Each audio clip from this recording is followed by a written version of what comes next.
Hello, you all lovely people. Welcome back to Racing Insights. My name is Aryan, and today we are here to review and recap the 2026 British Grand Prix. Now, that race was a bit of a doozy, and in a good way. I really thoroughly enjoyed the race, even for what is a one-stop strategy race. I'm one who hates a one-stop strategy race.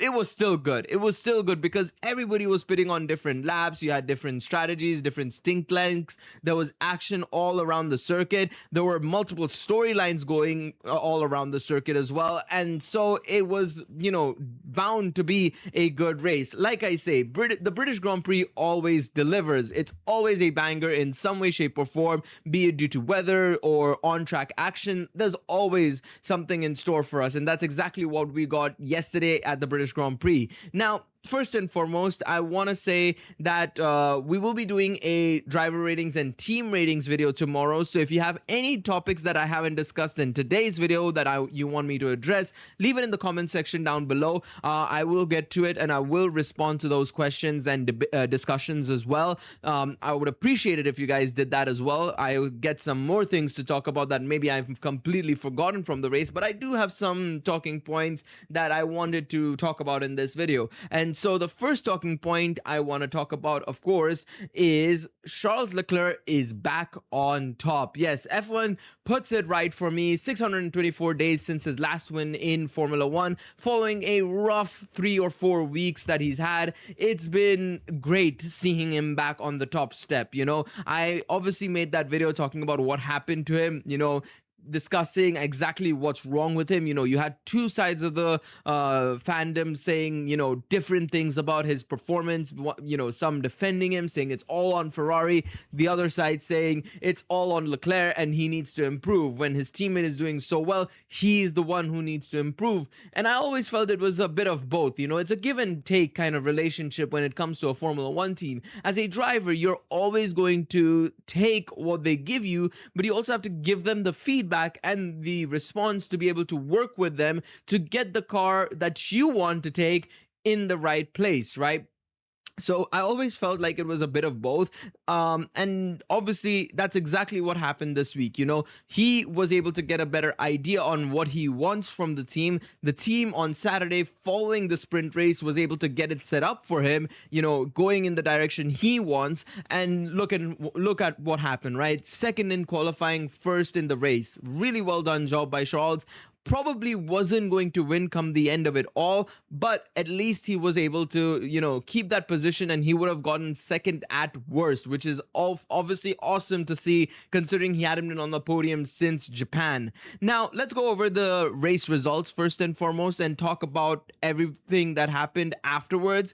So, first place was, of course, Charles Leclerc. Second place, George Russell. Third place, Lewis Hamilton. Fourth, Lando Norris. Fifth was Isaac Hadjar. Sixth was Liam Lawson. Seventh was Arvid Lindblad. Eighth was Gabriel Bortoleto. Ninth was Franco Colapinto. 10th was Pierre Gasly. 11th, Oscar Piastri. 12th, Carlos Sainz, which actually is no longer 12th. I should confirm that and adjust that. He was dropped down to P17 following a weird penalty that was given to him. It was effectively a penalty lap. He got a lap added to his overall time because of, I think it was that he overtook the safety car when he wasn't supposed to overtake the safety car. It's something weird with how the pit lane exit is and everything at Silverstone. So it ended up being a weird penalty for Carlos Sainz, where he ended up 17th instead of 12th, unfortunately. Oliver Behrman, Esteban Ocon in P13, obviously correcting for the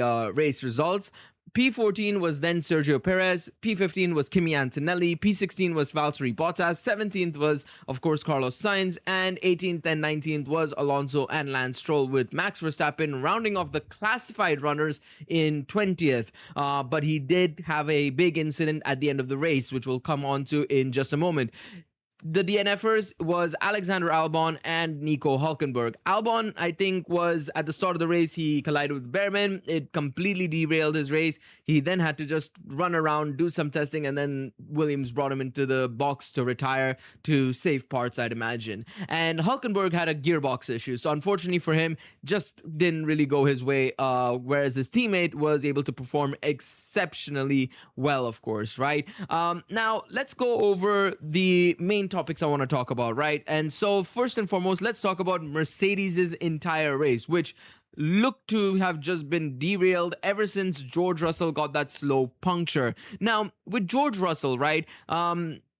He's a very lucky boy. He is a very, very lucky boy because the late safety car at the end of the race saved his bacon. He was not going to finish anywhere near the podium following his slow puncture. Of course, that was something that really affected him. He basically had to come in. I think it was like he was battling with Lewis and Max at the time. And then you all of a sudden heard the radios, Marcus Dudley, his race engineer, saying he had a puncture. I couldn't hear it at first. When I was watching it on the telly, I couldn't hear what he said at first. And then Russell was like, "Who has a puncture? Me?" And then the race engineer, Marcus Dudley, said, "Yes, you've got a slow puncture."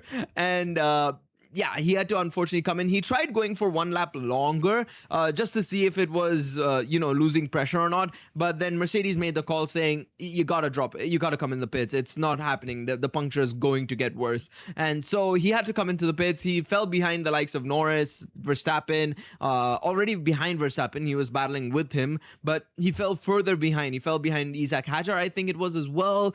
So he was in, dire straits at that point. But thankfully for the late safety car, he was the only one not to pit, and he made the right decision in not pitting because the race never restarted. So he made the correct call there to just stay out and see what happens. If he loses positions, so be it. He loses positions. At least he was better off than what he was before the pit stop. So I think in that sense, there was nothing to lose for George Russell and everything to gain, and he gained everything in that scenario. So awesome job from George. I said jog. I was about to say awesome jog from Borge, which very wrong, very, very wrong.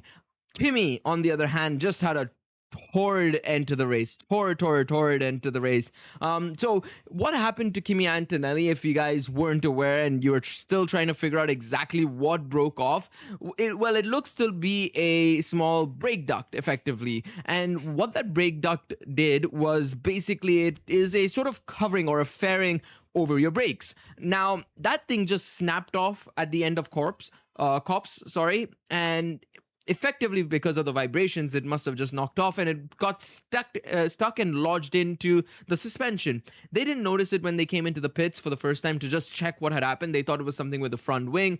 Then they realized, oh, it's actually that. And then they had to bring him back in again to see if they could fix it. And it still didn't really help. He was still going at some pace, but there were so many incidents of going off track and breaching track limits and everything, and that resulted in him in a penalty, which I believe is a little harsh. I do think that if you're going off track and not gaining an advantage, you shouldn't be getting dinged for that, but that's the rules, that's how it works. And so he got dinged with the penalty as well, a 5-second penalty. And of course, with the safety car at the end of the race not restarting, it led to basically a P16 finish, which was a shame for him considering he looked to have been catching Charles at the end of the race at a rate of knots, and it was insane. He was going really quick, and I have to give kudos to Kimi. By the way, what a drive from him from start to finish. The tire management, fantastic. The pace he was catching Charles at, fantastic. And then at the end of the race as well, trying to just, he was talking to Bono, pleading with him, saying, let me just continue the race. I'll try and get at least a single point because there's no point in retiring the car, losing that point when it could matter so much at the end of the season. And he tried his best. Of course, the safety car didn't help him in that situation whatsoever at all, and he's had a bit of a torrid couple of weeks, right? Since Barcelona, DNF into P3 into basically another DNF, right? Obviously, this was a classified P16 result. He did finish the race, but no points finish, right? That's my point. And that's going to hurt his momentum going into the next couple of races. but I do think he's taken it on the chin. In the interviews, he seemed very okay with it. He was like, you know what, this happens. We had an amazing start to the season. 5 races in a row, won. There was bound to be some blips happening. Now it's a case of just bouncing back and performing well next time out. Which great mindset. Like I said, I was already impressed by Kimi, just how he's been progressing through this entire season. Last season, of course, was getting used to the idea of Formula One and also being in a Formula One car. This year, you can see that progression already, and just how he's been, handling himself. Even if he doesn't win the championship this season, he's bound to win one in the near future. What a lad, man. What a lad. Honestly, so well done to him. Now, in other straights, talking about talented youngsters, future world champions, we'll talk about an ex-future world champion and current world or I should say a four-time world champion. Let's talk about Max Verstappen. Wrong screen there. We'll come on to McLaren in a little bit. This is the other big topic from the race, of course. Max's incident at the end of the race. At lap 47, 48, I think it was. Big spin at Stowe. Massive incident. Basically just completely lost the car. It's not something you see from Max regularly, but the fact that we've seen it in 2 weeks running, Austria and in Silverstone, with a very similar problem, it seems like it's cause for concern for Red Bull, especially because they've come out and said that it does seem like it's the rear wing once again that failed on Max Verstappen. And I don't know what to say, but it's big trouble for Red Bull, because even Max is getting tired of this. He said literally on his radio, he said, fuck this car, fuck everything, I'm out, kind of thing. But it was basically like, I'm out kind of message. But obviously I think it was just heat of the moment. I don't see him leaving unless it's to leave the sport entirely, because I genuinely don't see any other team kind of just having a space for him. It's one of the reasons why I was okay with Leclerc staying with Ferrari, because where is he gonna go? Mercedes and McLaren are basically locked in. Red Bull, unless Max was going to just leave the sport, sure, but even then I would say Ferrari is in a better position than Red Bull right now. I mean, yes, Austria was a anomaly, I would feel like, considering how Ferrari performed at what is going to be a regular track in the grand scheme of things, right? If you go into, like, say for example, Belgium and Hungary and stuff like that, it's a more regular track in that sense. So I will say Max has got a lot to think about going in the next couple of weeks. Do I think he's going to leave the sport? No, I don't think so. I think it's going to be a case of just wait and see what happens. But the Red Bull's got to come up with something and figure out something. But because that was something else. That radio was something else. And even like after the race as well, or when Max got back into the paddock, you could see Lauren Mecky's Jos Verstappen and Raymond Vermeulen, Max's manager, basically his management side of things, who manages all his contracts and stuff like that. They were in deep discussion and it was crazy to watch. So definitely very interesting. Of course, that led to a safety car, Max's incident, and the safety car is the big topic of discussion when it comes to the British Grand Prix, because I accused the FIA in a short, and generally as well on Twitter, and also other people did as well, so I'm not going to take complete blame and say it was only me doing it, but a lot of people kind of slandered the FIA for what was a very weird situation at the end of the race. Basically, the last lap,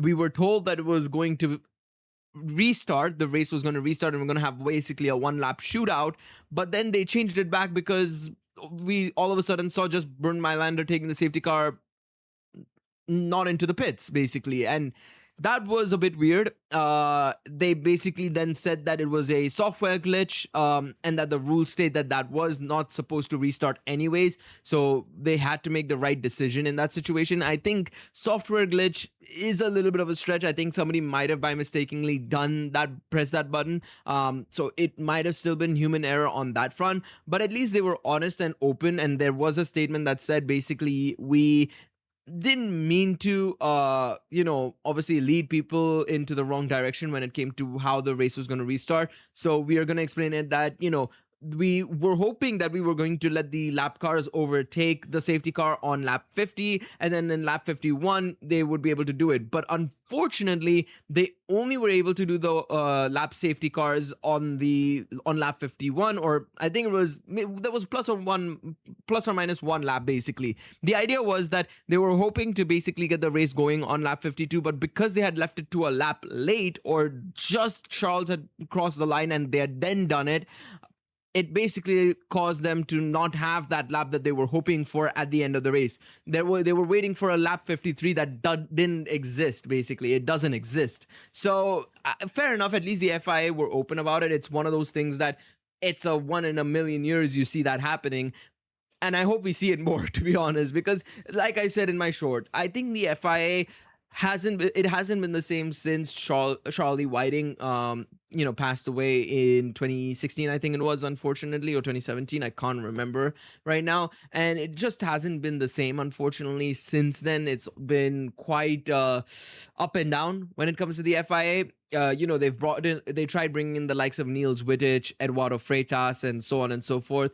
And, these are top race directors for the World Endurance Championship and DTM and various other racing series. So they know what they're doing. The fact that they couldn't help F1 get better since obviously Michael Massey, having his stint in the late 2010s, early 2020s, it's a surprise, to be honest. It's a very big surprise, considering you're the pinnacle of motorsport. You have to set a precedent on how racing has to be conducted. It's as simple as that. Why are we getting better racing in other series is because they know how to handle their races. They know to lay down the law that this is how you're going to race, this is how you're going to properly do everything, and that's how we're going to execute it. Every week it feels a little bit inconsistent in some way, shape, or form. Some people say it's very differing stewards. Some say it's this the fact that there's not just one set of stewards for every single race. And while that might be a definite cause for the issues we've been having, I also believe that just generally not laying down the law via race control, the race director, the one who oversees everything, the one who handles, the way the rules are conducted and executed, is also a problem, in my opinion. So that's just my take on that front. But yeah, the safety car at the end, unfortunate. We didn't get that one lap shootout. But obviously, as a Charles fan, I will always be happy because we got the win. That's the most important thing, is that we got the win, of course, right? And it just shows that also Ferrari are going in the right direction. But unfortunately for Hamilton, it also ended up a little bit poorly. He ended up P3 mainly because he would have ended up P2, but he ended up P3 because he came into the pits trying to assume that there was going to be a one lap shootout. Didn't end up happening. Russell managed to get that position. It is what it is. I personally think that Ferrari or Hamilton, neither are to blame for this situation. It was the best decision to come into the pits, because had he not pitted and there was a one lap shootout and everybody else had pit, then it was going to be a problem again. So you can't really say there was anything bad about it necessarily. Now, I have to give some big shout outs to some midfield teams before we go anywhere further. Both Alpine and Racing Bulls double points finished. This is the sort of result I was talking about for Racing Bulls, by the way, in my preview. A double points finish like that, P6, P7, fan bloody tastic. This is exactly what they needed, and it's the same thing here as well. Colapinto finishing ahead of Pierre Gasly, again a huge W for Franco. Considering going into this weekend, I felt like he was in a bit of under a bit of pressure. Of course, last few weeks haven't been going super well, but so well done for him, of course, super well done. And that's about it, to be honest, because Haas, fuck knows what's going on there. Ocon had a 16-second pit stop, and it's not like he was the only one who had a slow stop. All he had, I think, a 5-second stop or something like that. Whatever happened at Haas in the pits this weekend, I think to be honest, it caused them to basically lose out massively. Ocon had a really good start as well. I think he was up in 11th or something. Shame he ended up where he did, unfortunately, because I think he could have done actually well this weekend. But 16 seconds stop, your race is gonna get ruined immediately, of course, right? That was always gonna be a problem. Now Audi, I have to also give a big shout out to Gabriel Bortoleto, P8 finish, Audi's first point since the opening race of the season. Fantastic, gets them a little bit of breathing space ahead of Aston Martin. I think that's 4 points, so they are now on, I want to say, 6 or 7 points, I want to say, in the constructors, which of course is a couple of points ahead of Aston Martin. I say couple, 5 or 6 points ahead of Aston, which is fantastic. That's exactly what they needed. And it's a shame that, of course, Hulkenberg retired with that gearbox issue. It would have been nice for him also to potentially try and get some points. But good job by Bortoleto. Again, another driver that I felt was, going into this weekend a little bit off the pace in terms of just generally was not doing super well. Austria, of course, showed some signs of good recovery, and then of course this race as well. Fantastic job from him to come into P8 and get those points for Audi. Good start, good stuff from him. That's it from the team side of things, and in terms of the race, I think that was the most critical points I wanted to talk about. A lot of it happened towards the end, right, of the race. There were some incidents at the beginning of the race. For example, Piastri, of course, completely got derailed at the start of the race with a collision with the Racing Bulls. And generally speaking, it was a pretty good race overall, I think. We had some good strategy calls from all the teams, trying to extend as long as possible, seeing how far they can get, trying to obviously do the overcut, by staying out long, coming out, and then trying to just catch them as much as possible kind of thing, basically, right? So good race in that sense, of course. And then you obviously had the drama at the end of the race to just add to the spiciness of it all. So it was good fun. I really enjoyed it. I think it was a good race overall, and honestly, I really cannot wait to see how everything is going into Belgium. Is this going to be status quo? Are Ferrari truly back? Was Austria just a blip because of the temperature conditions and air conditions and everything that was going on in the mountainous region in Spielberg? We'll have to wait and see, of course, and figure out if that is the case in 2 weeks' time. We have a week's break. I've got a couple of videos planned for what I want to do in the meantime, so be on the lookout for that. But yeah, overall, very good race. I enjoyed it thoroughly, and cannot wait to see what's in store for us. Again, like I said, if you guys have any additional topics that I've not talked about in this video, be it for certain teams or drivers, let me know in the comments section down below. I will be sure to pick those up and respond to them. And of course, let me know who you guys think ended up winning from this race the most. Who was your biggest winner? Who was your biggest loser as well? I would love to see who you guys have to say. Now, actually, before I wrap up, I should probably pull up my predictions. That's it's no good. So I didn't make one for the sprint race, right? But I do remember vividly that I said that it was going to be Verstappen, Russell, and Antonelli, I think. I think I said that was going to be the case. So third place was going to be Verstappen, second place Russell, first place Antonelli. I got Antonelli right. I got Russell and Verstappen wrong. Obviously, it was Hamilton and Leclerc. Not Leclerc. It was Norris who came third in the sprint race, which is quite funny because in the race, the main race, the predictions I had for pole and for the race, pole was Antonelli, which was right. Thumbs up there. Main race, first place Antonelli, second place Russell, third place Norris.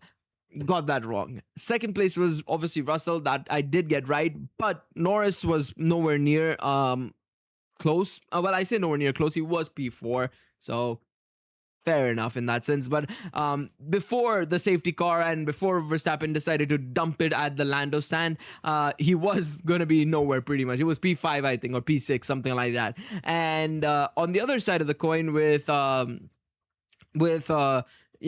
Antonelli, unfortunately, he was going to come first, but then if he came first, it wouldn't have been Russell anyways on second. So I would have gotten one of the Mercedes wrong anyways come the end of this end of the race. But yeah, I mean, hey, listen, I didn't know Ferrari was going to come back. I don't know what is going on with the battery deployments and all that sort of jazz. I find it completely, weird every single weekend, week out. To be honest, I think it's best if I just remain a casual fan because it feels like these teams just come up with different battery strategies, and some weeks it's right, some weeks it's just completely wrong, and they'll have to go back and figure out what is right for maybe next year instead.